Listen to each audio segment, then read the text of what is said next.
السلام علیکم اسٹوڈنٹس، میں ہوں عمیر بخاری اور F S C Pakistan study کے اگلے ٹاپک کے ساتھ میں حاضر ہوں۔ ہمارا آج کا ٹاپک ہے کرپس مشن۔ کرپس مشن 1942 میں ہندوستان میں آیا۔ اصل میں یہ برطانوی ممبر پارلیمنٹ سر اسٹیفورڈ کرپس اور ان کے ساتھیوں پر مشتمل ایک گروپ تھا جو یہاں پر برطانوی حکومت نے بھیجا تاکہ یہاں پر ہندوستان میں جو انارکی پھیلی ہوئی تھی یا جو مسائل یہاں پر ابھرے ہوئے تھے ان کا حل ڈھونڈا جا سکے۔ تو اس سلسلے میں 1942 میں سر اسٹیفورڈ کرپس اور ان کے ساتھی ہندوستان آتے ہیں اور یہاں پر مختلف پولیٹیکل پارٹیز سے یہ ملتے ہیں اور اپنی تجاویز دیتے ہیں۔ لیکن اس سے پہلے ہم وہ حالات دیکھنا ہوں گے کہ کن حالات میں یہ سر اسٹیفورڈ کرپس ہندوستان تشریف لاتے ہیں یا ان کی وجہ کیا تھی کہ ہندوستان یہ کیوں آئے۔ تو اس سے پہلے کے حالات ہمیں دیکھنا پڑیں گے، تب ہمیں سمجھ آئے گی کہ کرپس کو ہندوستان کیوں بھیجا گیا۔ تو اصل میں 1939 میں دوسری جنگ عظیم شروع ہو چکی تھی، جس میں برطانیہ اور اس کے اتحادی جو تھے وہ جنگ لڑ رہے تھے۔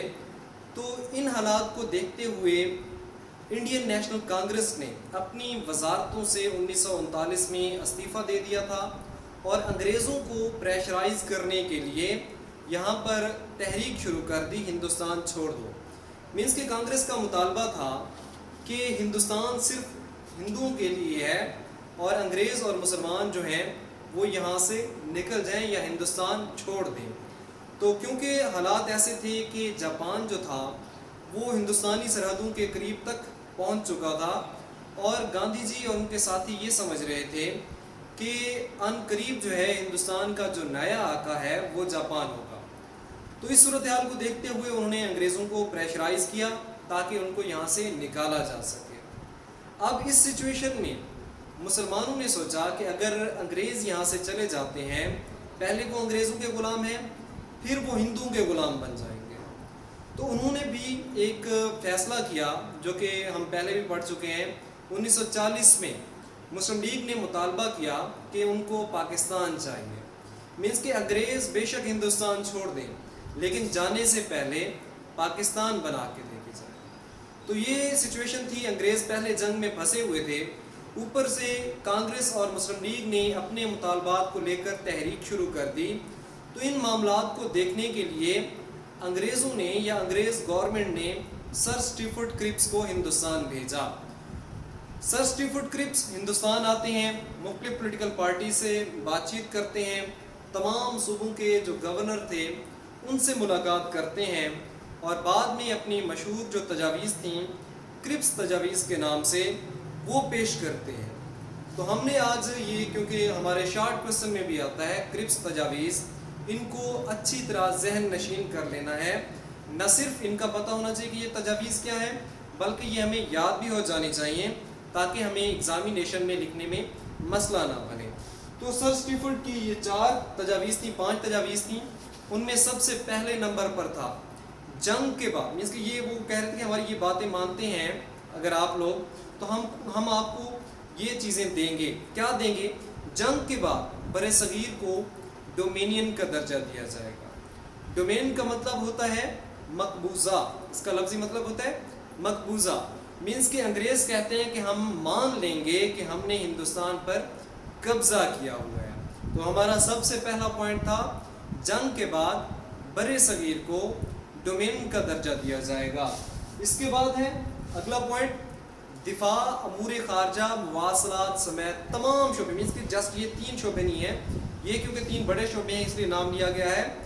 دفاع، امور خارجہ، مواصلات سمیت تمام شعبے ہندوستانیوں کے سپرد کر دیے جائیں گے۔ یہاں پر بچے تھوڑا سا غلطی کرتے ہیں، ہندوستانیوں کے بجائے ہندو لکھ دیتے ہیں۔ ہندوستانیوں میں مسلمان اور ہندو اور سکھ بھی اس میں شامل ہیں۔ تو دوسرا پوائنٹ یہ تھا کہ جنگ کے بعد، جنگ میں آپ ہمارا ساتھ دیں، جنگ کے بعد دفاع، امور خارجہ، مواصلات سمیت تمام شعبے ہندوستانیوں کو سپرد کر دیے جائیں گے۔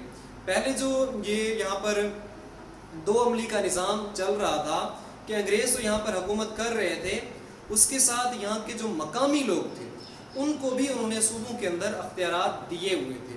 اب انگریز یہ کہہ رہے تھے کہ اگر ہم جنگ میں کامیاب ہو جاتے ہیں تو آپ کو اور زیادہ اختیارات دیں گے. کون سے؟ دفاع، امور خارجہ، مواصلات سمیت تمام، مینس کہ اندرونی جو ہے یا ہم کہہ سکتے ہیں داخلی خود مختاری وہ دی جائے گی. 2 پوائنٹ ہمارے ہو گئے. پہلا پوائنٹ تھا جنگ کے بعد بر صغیر کو ڈومینین کا درجہ دیا جائے گا. دوسرا پوائنٹ ہے دفاع، امور خارجہ، مواصلات سمیت تمام شعبے ہندوستانیوں کے سپرد کر دیے جائیں گے. اور ہمارا تیسرا پوائنٹ ہے آئین سازی کے لیے. آئین سازی کا مطلب ہوتا ہے قانون بنانے کے لیے. قانون بنانے کے لیے ایک مرکزی اسمبلی بنائی جائے گی، جیسے کہ آج کل ہمارے پاکستان میں ہے قومی اسمبلی اور سینٹ، یا اس کو ہم مکنہ یا پارلیمنٹ بھی کہتے ہیں. تو انگریزوں نے کہا کہ آئین سازی کے لیے ایک مرکزی اسمبلی بنائی جائے گی، جس کا چناؤ کون کرے گا؟ اس کا چناؤ کرنا ہے صوبائی اسمبلی کے ممبران نے. مینس کہ صوبائی اسمبلیوں نے جتنے بھی صوبے تھے ہندوستان کے، ان کے جو ممبران تھے انہوں نے مل کر چننا تھا کن کو؟ مرکزی اسمبلی کے ممبران کو. مینس کہ ایک آئین سازی، ایک مرکزی آئین ساز اسمبلی بنائی جائے گی جس کا چناؤ صوبوں نے کرنا ہے. اچھا، یہ ہو گئے ہمارے 3 پوائنٹ. دوبارہ میں اس کو دہرا دیتا ہوں. جنگ کے بعد برصغیر کو ڈومینین کا درجہ دیا جائے گا. دفاع، امور خارجہ، مواصلات سمیت تمام شعبے ہندوستانیوں کے سپرد کر دیے جائیں گے. تیسرا ہمارا پوائنٹ ہے کہ ایک مرکزی آئین ساز اسمبلی بنائی جائے گی جس کا چناؤ جو ہے وہ اس کا اختیار صوبوں کے پاس ہوگا. اور ہمارا چوتھا پوائنٹ ہے کہ اقلیتوں کے حقوق کے تحفظ کے لیے مناسب اقدامات کیے جائیں گے. مینس کہ وہ قومیں جو ہندوستان میں تعداد میں کم ہیں، اقلیت میں ہیں، منارٹیز میں ہیں، تو ان کے حقوق کا تحفظ کیا جائے گا. اس کے لیے مناسب اقدامات اٹھائے جائیں گے. یہ ہمارے کوئی 4 پوائنٹ. پھر سے میں پوائنٹ 1 سے دہراؤں گا. پہلے نمبر پر تھا جنگ کے بعد برصغیر کو ڈومینین کا درجہ دیا جائے گا. دوسرے نمبر پر تھا دفاع، امور خارجہ، مواصلات سمیت تمام شعبے ہندوستانیوں کے سپرد کر دیے جائیں گے. تیسرے نمبر پر تھا ایک مرکزی آئین ساز اسمبلی بنائی جائے گی جس کے چناؤ کا اختیار صوبوں کے پاس ہوگا. اور چوتھے نمبر پر تھا اقلیتوں کے تحفظ کے لیے مناسب اقدامات اٹھائے جائیں گے. اور ہمارا آخری پوائنٹ جو کہ مسلمانوں کے لیے اور مسلم لیگ کے لیے بہت زیادہ اہمیت کا حامل تھا، وہ یہ تھا کہ جب مرکزی اسمبلی آئین مکمل کر لے گی تو توثیق کے لیے یا منظوری کے لیے صوبوں کے پاس بھیجا جائے گا. غور کر رہے ہیں اس پہ. اس میں پاکستان کی طرف اشارہ ہے کہ مرکزی آئین ساز اسمبلی جس کو صوبوں نے چنا تھا، اس نے آئین سازی کر لی ہے، آئین بنا لیا ہے. آئین بنانے کے بعد اس نے کیا کرنا ہے؟ صوبوں کے پاس بھیجنا ہے منظوری کے لیے. اب اس کا اگلا پوائنٹ ہے کہ جب جو صوبے اس کو منظور کر لیں گے وہ ہندوستان کا حصہ ہوں گے. جو صوبے اس کو نہیں مانیں گے یا جن کو یہ آئین پسند نہیں ہوگا، کون سا آئین؟ جو مرکزی اسمبلی نے بنایا ہے. مرکزی اسمبلی کا بنایا گیا آئین اگر کسی صوبے کو پسند نہیں ہے تو وہ اپنی الگ حیثیت قائم کر سکتا ہے. الگ حیثیت. اب یہ اشارہ ہے کہ وہ صوبے، وہ مسلمان صوبے جو ہندوستانی حکومت کے، ہندوستانی جو مرکزی آئین ساز اسمبلی ہے اس کے بنائے گئے آئین کو پسند نہیں کریں گے تو اپنی الگ حیثیت یا اپنا الگ ملک جو ہے وہ قائم کر سکتے ہیں. تو یہ ہماری کرپس تجاویز تھیں. اس کو ایک مرتبہ پھر میں ریپیٹ کرواتا ہوں تاکہ اسٹوڈنٹس کے ذہن میں یہ چیز بیٹھ جائے. سب سے پہلے تھا جنگ کے بعد. مینس کہ یہ انگریز جو ہیں یہاں کے لوگوں کو ایک طرح سے لالی پاپ دے رہے ہیں یا خوش کرنے کی کوشش کر رہے ہیں کہ جنگ میں ہمارا ساتھ دیں تو ہم یہ کریں گے. کیا کریں گے؟ جنگ کے بعد برصغیر کو ڈومینین کا درجہ دیا جائے گا. دفاع، امور خارجہ، مواصلات سمیت تمام شعبے ہندوستانیوں کے سپرد کر دیے جائیں گے. یہ دوسرا پوائنٹ ہے. تیسرا پوائنٹ ہے کہ آئین سازی کے لیے ایک مرکزی آئین ساز اسمبلی بنائی جائے گی جس کا چناؤ کا اختیار صوبوں کے پاس ہوگا یا جس کا چناؤ صوبے کریں گے. اور چوتھا ہمارا پوائنٹ تھا کہ اقلیتوں کے حقوق کے لیے مناسب اقدامات اٹھائے جائیں گے یا ان کے تحفظ کے لیے مناسب اقدامات اٹھائے جائیں گے. اور اس کے علاوہ آخری ہمارا اور سب سے اہم پوائنٹ جو تھا کرپس تجاویز کا وہ یہ تھا کہ آئین مکمل ہونے کے بعد توثیق کے لیے یا منظوری کے لیے صوبوں کے پاس بھیجا جائے گا. جو صوبے اس کو ناپسند کریں گے وہ اپنی الگ حیثیت قائم کر سکتے ہیں. بہت زیادہ اہم یہ تجاویز تھیں خاص طور پر مسلم لیگ کے لیے. تو ہم نے دیکھنا ہے اب مختلف جو پولیٹیکل پارٹیز تھیں ان کا اس پہ رد عمل کیا ہے یا انہوں نے اس پر کیا ریئیکٹ کیا, ان کو کس کو پسند آیا کس کو پسند نہیں آیا. سب سے پہلے ہم نے دیکھنا ہے مسلم لیگ اور مسلمانوں کو.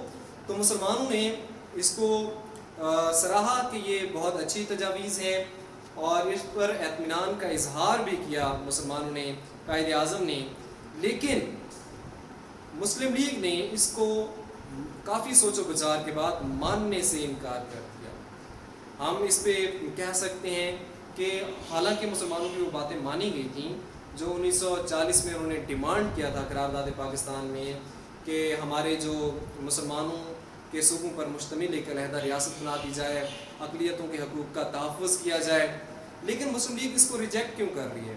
کیونکہ ہمیں پتہ تھا کہ کانگریس اس کو نہیں مانے گی. تو ایک طرح سے یہ ایک بارگیننگ والا مرحلہ ہے کہ اگر ہم ان تجاویز کو مان لیتے ہیں اگلی مرتبہ ہمیں ان تجاویز سے پیچھے ہٹنا پڑے گا کیونکہ ہم اس پر مطمئن ہو چکے ہیں. کانگریس مطمئن نہیں ہوگی تو کچھ ہم سے لے کر کانگریس کو دیا جائے گا یا ہندوؤں کو دیا جائے گا. تو اس لیے اس صورتحال کو دیکھتے ہوئے ہم نے یہ کہا کہ اس میں صاف لفظوں میں پاکستان کا مطالبہ نہیں مانا گیا, لہٰذا ہم ان تجاویز کو ماننے سے انکار کرتے ہیں یا ہم ان کو ریجیکٹ کرتے ہیں. اس کے بعد ہم نے دیکھنا ہے ہندو نے اس پر کیا رد عمل دیا یا کانگریس کا ان تجاویز پر رد عمل کیا تھا. کانگریس نے ان تجاویز کو ماننے سے انکار کر دیا, اس کو ناقابل قبول کہا کہ ہندوستان کو توڑا جائے یا اس کے ٹکڑے کیے جائیں. تو انہوں نے بالکل کانگریس نے ہندو نے اس کو بالکل ماننے سے انکار کر دیا. اور اس کے بعد جو ہے آخر پر انگریزوں کا اس پہ رد عمل یہ تھا, سر اسٹیفرڈ کرپس نے اس کی ناکامی کا اعتراف کیا کرپس مشن کی, اور اس ناکامی کا ذمہ دار انہوں نے خود کو قرار دیا کہ یہ نہ ہندو کی غلطی ہے نہ مسلمانوں کی غلطی ہے, اس کا ذمہ دار میں ہوں کہ یہ تجاویز جو ہیں وہ ناکام ہوئیں. تو یہ ہمارا آج کا ٹاپک تھا جس میں ہم نے 1942 میں ایک انگریز جو یہاں پر حالات کو دیکھنے آتے ہیں, اس کا ہم یہ بھی کہہ سکتے ہیں ایک تھوڑا سا ہمارے سلیبس سے ہٹ کر بھی کہ انگریز جو تھے جب بھی مشکل میں ہوتے تھے تو وہ ہمیشہ مذاکرات یا ٹاکس کو ترجیح دیتے تھے تاکہ مشکل وقت کو نکالا جا سکے. اسی حوالے سے ہم کہہ سکتے ہیں کہ وہ ٹائم کل کرنے کے لیے ہندوستان میں آئے. یہاں پر انہوں نے مسلمانوں اور ہندو کو ایک وقت کے لیے انگیج کیا. جب 1942 میں جاپان جو ہے وہ ان کو شکست دیتا ہوا ہندوستان کی سرحدوں تک پہنچ چکا تھا, تو اب خطرہ یہ تھا کہ ہندوستان پر جاپان کا حملہ ہوگا. اگر مقامی لوگ انگریزوں کا ساتھ نہیں دیتے تو برطانیہ کو یہاں سے بھی شکست ہو جائے گی. لیکن بعد میں ان کے انگریز جو تھے وہ برطانیہ جو تھا ان کی پوزیشن جنگ کے اندر مضبوط ہوتی چلی گئی, تو پھر ان کو کوئی خطرہ نہ رہا کانگریس سے یا مسلم لیگ سے, تو بعد میں انہیں سخت اقدامات بھی اٹھائے. تو ہمارا یہ آج کا ٹاپک تھا. انشاءاللہ یہ واقعات ایک دوسرے کے ساتھ جڑے ہوئے ہیں, جنگ کے بعد کے واقعات جو کہ ملک کی تقسیم کی طرف جا رہے ہیں, پاکستان اور ہندوستان کی کریشن کی طرف بڑھ رہے ہیں. تو دوسرے واقعات انشاءاللہ ہم اگلے ٹاپک میں پڑھیں گے. تب تک کے لیے اللہ حافظ.